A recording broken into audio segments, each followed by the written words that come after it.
I really enjoyed the Jumanji movies. I like them.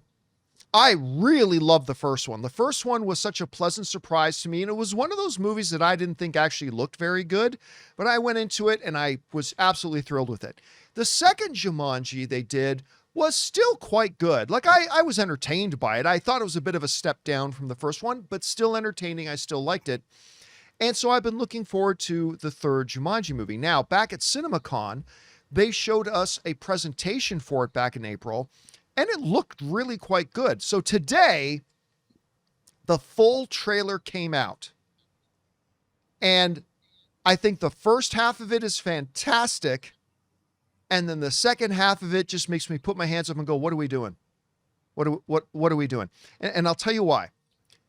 Because the first half of this trailer for Jumanji Open World, I think is terrific because they did exactly what they needed to do. Change it. Like we already did in the first two movies. Oh no, we're sucked into the video game world and what? I have boobs. What? I have muscles. Like we've done that twice and pretty good. And the presentation they gave us at CinemaCon was very much about we're totally changing the game. You remember this, Rob. We're totally changing the game. It's now the video game characters are coming into the real world. Total change of pace. And I thought it looked great. So this trailer comes out and the first half of the trailer is exactly what I was, expecting. Like I love the line when The Rock is sitting there. It is probably because of my charisma. I laughed my ass off. I thought that was a hilarious line. And I thought, yes, this is what to do. And that shot, guys, when they're like, the video game characters are running down the street. It's like, why are they running? I'm like, this is great. It's changing the perspective. And that's what they showed us at CinemaCon, was all that kind of stuff.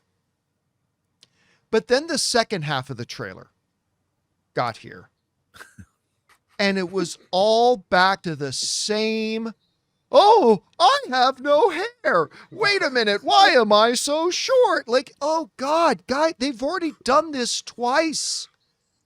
It's not that we've already done it once. It's we've already done this twice. And I went from being very intrigued and kind of excited about seeing this movie in a split second to be, I don't even know. I'll be honest, guys. I don't even know if I'm going to go watch it. I don't even know if I'm going to go watch it now because what are we doing? Like you had the right idea, make it totally flip it on its head, look at it from the totally opposite point of view. But then what you tell us in this trailer is that we're just going right back to the same old, except now it's different people inhabiting The Rock's giant body and different people inhabiting the Kevin Hart's short body. What was the point? So maybe I'm being overly pessimistic about it. Maybe I am because all they showed us at CinemaCon was all this stuff about the video game characters being in the real world. And then to see this trailer is no, where they ultimately head is just back to the same thing they've done. And I'll be honest with you, I'm kind of over it. Now, I'm not saying the movie won't be great. Maybe it'll be the best of the three. I hope it is. We're just talking about the trailer, and I got to be honest, this trailer actually made me lose interest in the movie. Despite the fact that the first half of it's great, seeing where they go made me personally lose interest in the movie. Rob, there's still some very good stuff in the trailer. And I can see that if you're somebody that really loved what they gave us in the first two movies, maybe this other stuff will still be appealing here. You saw the trailer. What did you think about it? Well, having seen it, at CinemaCon, and obviously they trotted out all the main characters, the stars, and that was a lot of fun, as it is at CinemaCon. But I agree with you. I mean, I thought this idea, there's a lot of this going around, bringing computer people into the real world. For whatever reason, that's a zeitgeist thing that's happening. It happened in Tron Ares, and it's happening in this. And I thought, okay, there's enough comedy to be mined there. That's a new situation. And like you, I found this trailer to be, I'm like, why didn't you just show what you showed? I mean, the audience was buzzing after that trailer. And yeah, they really loved it. It got a rousing, round of applause and everyone was laughing. And I mean, don't play out unless you're riffing on, like, if it's the third movie of a franchise and you're going to riff on something that happened in the first movie, that could be funny in a trailer or in the film itself. But if you're not leaning into your new premise and you're just telling tired jokes we've seen maybe already twice before, what are you doing? I don't know. I mean, I hope the movie's going to be good. I'm going to go by what they showed us at CinemaCon and not this trailer. I'm still going to, I want to go see it just because I need to be a Jumanji completist, John. And listen, to And be Sean, fair, I need my Jumanji completeness needs to stand. to be fair, it is possible. I don't want to write off the possibility that what the second part of the trailer may only be the last 15 minutes of the movie, for all Sure. we know, right? Like, we don't know. Remember, I'm not talking about the movie. I'm talking about the trailer. And what do you mean? Sean, you have the advantage that you weren't at CinemaCon. So this trailer for you, you're looking at this trailer with fresh eyes. So I'm really curious, what was your impression of the Jumanji 3 trailer? Yeah, so Jumanji's huge in the Chandler household. We actually sometimes on New Year's, we watch Jumanji right before New Year's and time it so that right at midnight, they scream Jumanji at the end of the film. Like, that's what we do in our household. So naturally, we're just very excited for a new Jumanji movie coming out.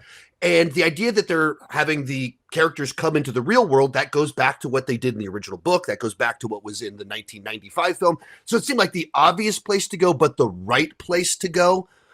And I think the trailer captured that, even the fun of our lead characters turning into NPCs and just repeating these same empty lines. Like, it's just, there's something really fun about that. My fear ever since the first movie is that, and even what made the second one not work quite as well for me, is that the appeal of the first movie was very specifically these high school archetypes being put in these adventure archetypes that don't match. Right. And each time they're trying to find a new version to do that same thing, but without the movie being developed entirely around that. And so it always feels like a lesser version of it, a copy of a copy. And so when you do the same thing again at the end of this one, it really plays stale and played out in the wrong way. Whereas the first part where we're doing the NPCs and we're in the real world, it's like, right, let's play out the real world side to this. So I was pretty mixed on the trailer, like you guys as well. There's things I went, that's what I want to see. And then other things where it's like, this was all of my biggest fears. Yeah. And listen, I see a lot of chat going on in the live chat there. The problem with the trailer is not Dwayne Johnson. If anything, he kind of elevated, I think. The problem isn't, Jack Black or Karen Gillan or any of the cast. It's just, I don't like the direction it seems to be going. But again, it is just a trailer, and maybe we'll see something a little bit different. Anyway, guys, the question is for you. What do you think about this? Did you enjoy the Jumanji 3 trailer? I loved the first half of it, but I kind of lost interest because of the second half. Maybe you love the whole thing. Whatever you guys think, jump down into the comment section below and let us know your thoughts.